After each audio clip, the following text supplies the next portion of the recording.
propriétaire d'une garderie en milieu familial a installé un message, Kevin, qui surprend, qui choque devant chez elle.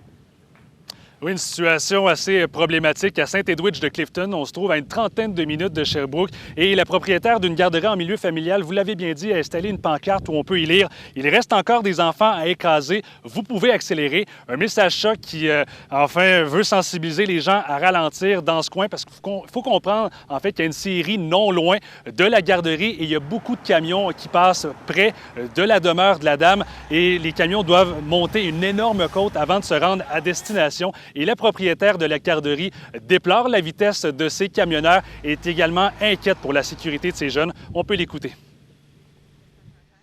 Je suis très vigilante, je dirais même extrêmement vigilante. J'essaie de ne pas venir sur le bord du terrain. J'amène mon poupon-bus jusqu'à la porte pour vraiment tous les embarquer un par un. Puis ensuite, je pars moi-même, donc avec eux. Il n'y a personne qui marche ici à la garderie pour m'assurer justement qu'il n'arrive pas d'incident. Le feu jaune, ici, je ne sais pas à quoi il sert, là, parce que non, les véhicules ne freinent pas plus, ne vont pas moins vite.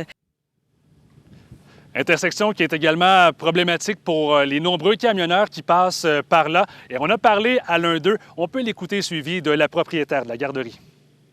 Bien, c'est dangereux. On n'a pas de place virée. Oui, ça, c'est pas là. On a tout le temps viré de même.